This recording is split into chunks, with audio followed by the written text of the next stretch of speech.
Est-ce que vous avez vu le président Macky Sall s'entendre aujourd'hui avec Sonko, être en intelligence avec lui? Peut-être que l'une ou toutes les parties ont rompu les termes du protocole. Dans quel intérêt? Dans quel intérêt? Je vous explique. gars yi tey bu soobee yàlla spécial programme bi da ciy fas yéene taxawandi ci benn débat wala boog benn émission boo xamante si ne kii di Babacar Fall seqoon na ko ak waa ji di Maître Bamba Cissé mu nekk benn débat boo xam ne bu am solo la boo xamante si ne bëgg naa yéen ñëpp ngeen teelu ko A ba Z. aussi tamit nag gars yi ba léegi des na ci ànd ak waa ji di Bouksou parce que Bouksou ginnaaw defetam bi nga xamante si ne amoon na ko ci élection législative yi passé taxoon na mu jógee ci defet boobu ne tekk tekkaaral benn diir bu yàgg kenn déggatu ko kenn gisatu ko. léegi nag nee nañ waa ji génnaat na di wane naqaram ak ñàkk d'accordam ci décision bi nga xamante si ne maanaam jël nañ ko ci kaw doom ndeyam te mooy radiation bi nga xamante si ne rajo nañ ko kii di Bart ba tee ko dugg ensemble bu sukkandikoo ci journal bi léegi nag gars yi kon li ma fa seere nekk programme bi dañ koy dem déglu ci soog a dikkaat commentaire ko. Sa sortie de prison, la sortie de prison d'Ousmane Sonko et de Bassirou Diomaye Faye à la veille de la dernière présidentielle, les pourparlers avec Macky Sall, ce qui est appelé le protocole du Cap Manuel, du nom de la prison dakaroise où étaient écroués les deux dirigeants. Qu'est-ce qui s'est passé, Maître Bamba Cissé? Bon, moi je m'étonne qu'on parle de protocole. Si vous avez un accord écrit, je vous demande de me le produire, parce qu'un protocole, il est écrit. J'ai bien dit ce qui est appelé le protocole jusqu'ici. Donc et que les différentes parties... si vous n'avez pas de preuve de l'existence de ce protocole... C'est pas à moi de donner la preuve, c'est pour ça que je vous pose la question. Est-ce qu'il y a eu un protocole du Cap Manuel ou pas? Non, vous avez avancé une idée. En droit, on dit que actori incumbit probation. La charge de la preuve incombe à celui qui avance l'idée. Moi, je me demande où se trouve ce protocole-là. Je répète la question si vous voulez. Je répète la question. La sortie de prison d'Ousmane Sonko et de Bassirou Diomaye Faye à la veille de la dernière présidentielle, les pourparlers avec Macky Sall, les négociations, ce qui est appelé le protocole du Cap Manuel, du nom de la prison dakaroise où étaient écroués les deux dirigeants. Qu'est-ce qui s'est passé? C'est le terme protocole que je récuse. Moi, j'étais au cœur. Attendez. Ça, c'est pas un terme juridique. C'est pas nous qui l'avons inventé. Quand on parle de protocole, c'est par rapport à un accord de volonté, un écrit. Ce ne sont pas les médias qui l'ont inventé. On a entendu ça parce que simplement, il y a eu par le passé des gens qui se sont compromis en prison et qui ont signé des actes. Il y a eu des protocoles signés. Tout est dit maintenant. Alors, il y a eu des protocoles signés. Tout est dit maintenant. Mais depuis très longtemps, vous parlez de protocole sans me produire un écrit. Or, dans la tradition des protocoles, ce n'est pas ça, nous entre guillemets, dans la tradition des protocoles, demandez ce document à ceux qui ont avancé. Mais moi, le protocole du Cap Manuel, je ne l'ai pas vu. Quel est le problème? Mais Ousmane Sonko a déjà répondu à la question. Il vous a dit, il y avait le président Bassirou Diomaye Faye qui était là, ainsi que les leaders, que des émissaires lui ont été envoyés. Moi, je les connais tous, parce que j'étais au cœur de l'action. Des gens ont été envoyés à Sonko. Il était au Cap Manuel. Sonko, à partir de ce moment, ne voulait plus de confrontation parce qu'il tenait son plan B. Moi, personnellement, je ne restais pas 48 heures sans le voir. Il se disait aussi qu'il était pour le report de la présidentielle je pourrait lui permettre de... Si vous me laissez continuer mon raisonnement, je vous démontrerai pourquoi Sonko n'était pas pour le report. Il était pour un plan B. Il a tenté d'y aller, mais lorsqu'il a senti effectivement que ce n'est pas possible, il a émis, en tout cas il a maintenu sa posture de départ qui pour lui était déjà programmée depuis plusieurs mois auparavant, c'est-à-dire placer un homme de confiance comme le président Bassirou Diomaye Faye qui était son plan B. Son idée de ce point de vue n'a jamais varié, il fallait un plan B. Bien que sur le plan de la communication politique, c'est normal que les gens disent oui, pourquoi on n'a pas de plan B, etc. Mais je vous ai dit que l'homme est d'une certaine intelligence politique qui lui permet d'anticiper sur les événements. Vous parlez de protocole de Rebeuss Babacar, du Cap Manuel Babacar. Quel est l'intérêt pour Sonko, à partir du moment où il était sûr de gagner avec son plan B, d'aller vers un protocole? Parce que le Conseil constitutionnel avait déjà fixé les candidats. Moi, quand j'entends les gens parler de protocole, je suis ébahi, je suis éberlué. Parce que moi, je vous l'ai dit, un témoin privilégié de l'histoire. Je ne restais pas 2 jours sans y aller. Et tout m'était raconté. L'avocat, c'est le confident naturel de son client. Je n'ai jamais vu de protocole. Sonko a répondu à la question. Les gens sont venus. Peut-être que c'est votre niveau d'implication qui ne vous permettait pas. Sonko n'est pas de nature à cacher des choses à son avocat. Sonko n'est pas de nature à... Il est très transparent. Je pense que peut-être que vous ne connaissez pas l'homme, mais pour ceux qui le connaissent, ceux qui lui sont proches le savent. Il est très transparent. Il est d'autant plus transparent qu'il a même dit publiquement, comme je disais tout à l'heure, que des émissaires lui ont été envoyés pour proposer le report des élections. C'était juste ça. Et il a refusé ce report. Comment peut-on parler de protocole au vu de ce qui se passe aujourd'hui? Mais ça n'a pas de sens. Ce sont des acteurs bien bizarres, ces acteurs-là qui concluent un protocole et qui se chamaillent après. Est-ce que vous avez vu le président Macky Sall s'entendre aujourd'hui avec Sonko, être en intelligence avec lui? Peut-être que l'une ou toutes les parties ont rompu les termes du protocole. Dans quel intérêt? Dans quel intérêt? Je vous explique. Ils lui ont parlé de la loi d'amnistie. Sonko a dit niet par rapport à cette loi d'amnistie. En exigeant que les crimes de sang soient compris, ce qu'il appelle les crimes de sang, soient compris dans la loi d'amnistie. Sinon que Pastef ne la voterait pas. Il a même instruit les députés de Pastef de ne pas voter cette loi. La question avait été posée en plénière au ministre de la Justice d'alors d'ailleurs. Pastef a voté contre la loi d'amnistie. Comment peut-on, dans ces conditions, continuer à parler de protocole? Le décret de dissolution de la Sénat, lorsque nous avions saisi la Sénat pour lui dire d'opérer son pouvoir de substitution à la DGE et délivrer la fiche de parrainage à Sonko, la Sénat a pris un acte pour se substituer à la DGE et enjoindre celle-ci de délivrer la fiche de parrainage à Sonko. Le président Macky Sall a dissous la Sénat quelques jours après. Des leaders politiques ainsi que... Vous tenez au droit, le mandat de l'ancienne équipe de la Sénat était fini aussi, non? Pour moi, c'est important. Non. Ce que je vous dis, ce sont des faits historiques. Je vous ai expliqué que je suis un témoin privilégié de cette histoire-là. Le président Macky Sall, non content de l'injonction faite par la Sénat à la DGE, a entrepris de dissoudre la Sénat. Nous avions attaqué le décret de dissolution. Ousmane Sonko était en tête de ceux-là qui étaient chargés d'attaquer le décret de dissolution. Et moi-même, j'étais signataire de cette requête-là. Avec d'autres leaders qui étaient là. Signataire en tant qu'avocat, bien sûr. Mais après coup, lorsqu'on a senti la menace d'un report, parce que si la Cour suprême avait annulé le décret et restitué à la Sénat ses pouvoirs, il y avait un fort risque de report des élections.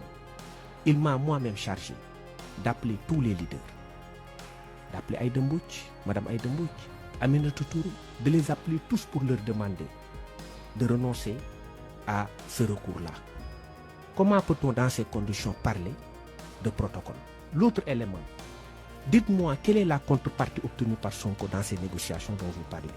Et enfin, est-ce que vous oubliez qu'il a même instruit ses députés d'attaquer le décret qui reportait les élections?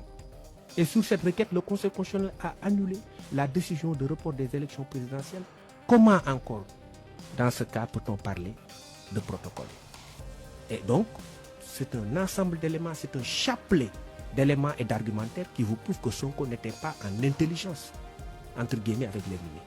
asalaamaaleykum gars yi asalaamaaleykum la famille asalaamaaleykum tout le monde gars yi maa ngi leen di ziar bu baax di leen bëgg di leen jox seen wàccuwaay encore di leen fàttaliwaat ne maa ngi àndaat ak Serigne Saliou Mbacké di yëngu ci wàllum ñaan ci fànn yu bari ci côté ñaan mais nag rawatina yow mi nga xam ne yaa amee jafe-jafe néew kàttan tële da ciy def ay ñaan yu am solo koo xamante si ne sa jàngoro sa tawat mooy lan néew kàttan tële daal di si jokkoo ak moom ci numéro bi ci kàttanu yàlla ak mbaaxam sa aajo dana faju. waaw fas gi ginnaaw ba nga xam ne yëppal nañ suñu kaamil Cheikh Sidi Mokhtar si la ñuy jox fas ak kan ak ko def si leen génne fas gi nag li ñu saafara mooy awrawu ndax awrawu nay képp koo xam ne am jafe-jafe néew kàttan Lamine fas gi ba ma takkee ndig maanaam bu doon mu dem nga ba mënatul dara sa or soo takkee fas gi balaa man ñaari waxtu bu soobee yàlla di nga yëg sa bopp baax te fas gi bu dee mi ngi sa ndig bu dee sa dara dafa tàng fekk tekki woo ko mën ngaa ba jaag fas gi boo ko takkee jëru ngay naan dara jëru ngay sangoo dara jëru ngay takk dara lépp loo xam ne jafe-jafe néew kàttan ak loo ko mën di jox soo takkee fas gi bu neexee yàlla di nga tàggoog moom fas gi nag képp ñi ma yàgg wax ñett ñoo xam ne bokkuñu buñ ñëwee ne ma sëriñ bi lañ ñu waxoon ci fas gi gisuma ko ma bàyyi joxe fas gi. léegi nag gars yi yaakaar naa dégg ngeen kàddu yi nga xamante ne doxoon na ci diggante kii di maître Bamba Sall Bamba Cissé ngeen baal ma ak kii di Wadji Fall Babacar Fall mu nekk loo xamante ne lu am solo la te it nag di wanewaat ne xam-xam dafa neex di wanewaat ne taxaw ci dëgg dafa yomb taxaw ci dëgg dafa neex parce que ki taxaw ci dëgg à chaque fois rek maanaam argument yu mu défendre ay waxam day yomb waaye ki nga xamante ne moom ci ay caaxaan képp la taxaw ki jóg pour bëgg a xeex dëgg maanaam argument yu mu dëgëralee ay waxam daf koy jafe donte am na xam-xam parce que maanaam dafa am ci yenn sénégalais yoo xam ne li ñu bëgg a gëmloo mooy que Ousmane Sonko président Diomaye Faye bi nekkee maanaam ca prison ba dañoo négocier ak président Macky Sall maanaam signé ak moom ay contrat ci suuf pour lan mën a génn prison te mu nekk loo xamante ne maanaam lu faux la parce que Ousmane Sonko bi mu génnee wax na ko mu leer naññi maanaam bokkoon na ci li nga xam ne gars yi ci boppam doon nañ ko proposé te doon nañ ko demandé te mooy soo bëggee maanaam ñu voté fi benn loi boo xam ne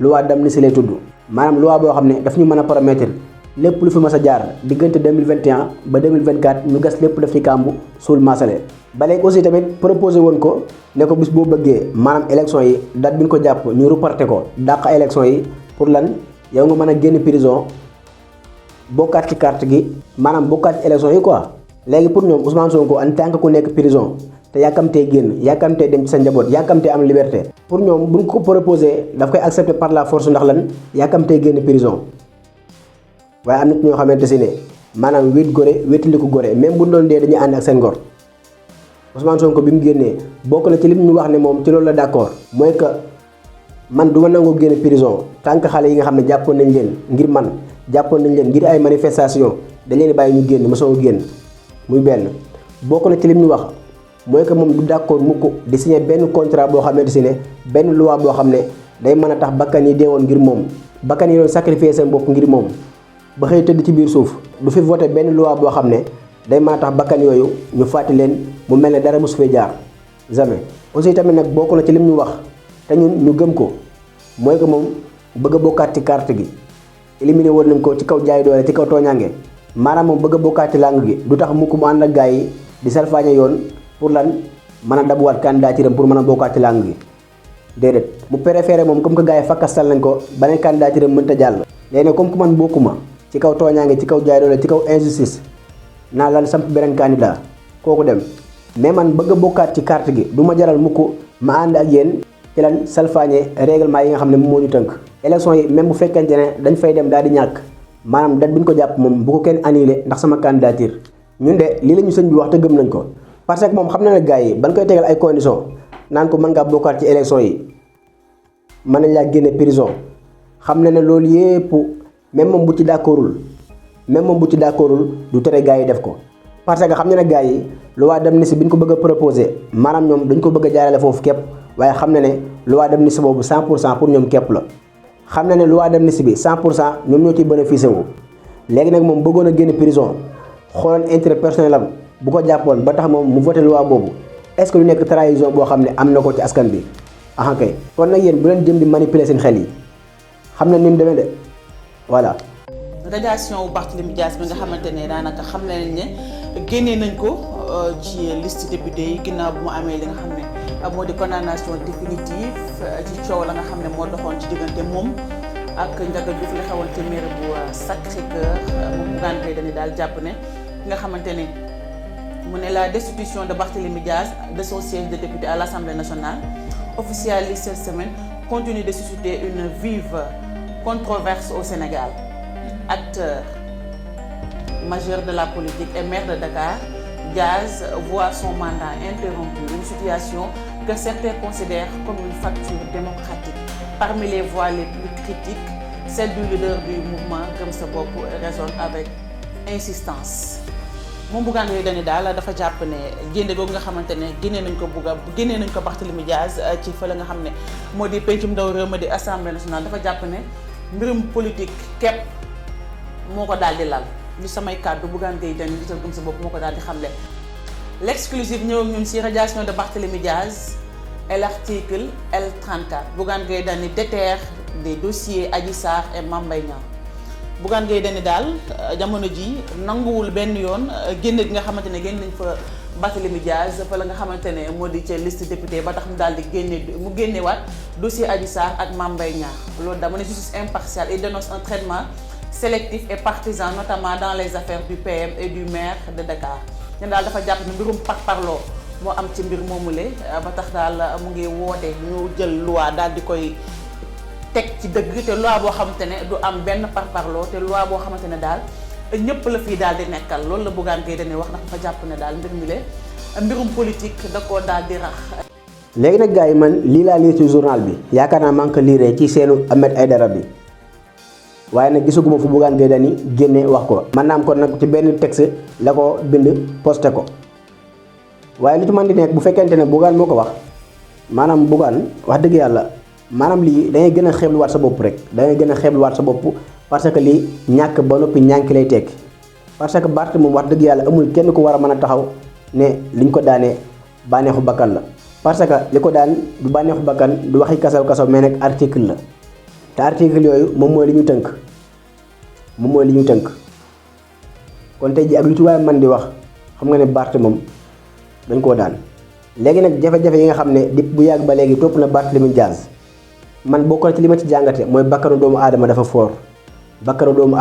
foor yàlla daf ko teg fu kawe imagine nañ jëf ji ba nga ko defee ni mu yàggee boobu ba léegi mu ngi la topp ba yàqal la lu bari nga xam ne kon li nga def nekkul lu ndaw parce que li nga jël moo nekkul lu ndaw te yàlla bakkan rawatina bu doomu aadama nekk li yàlla gën a fonk kon nag dañuy bàyyi sax bu nekk ci yenn xat-xat yi gëm ne pistolet wala boog paaka moom moo war a mën a saafara mbir yi quoi loolu moom mooy dernière chose kon nañ ni gën di ànd ak seen sago c'est très important. gars li mu nekkoon vidéo bi li mu nekkoon taxaw seetlu bi cant ngërëm ci képp koo xam ne doon nga ko seetaan rendez-vous gars yi ak dig daje ba beneen yoon ci beneen vidéo jaa ngeen jëf.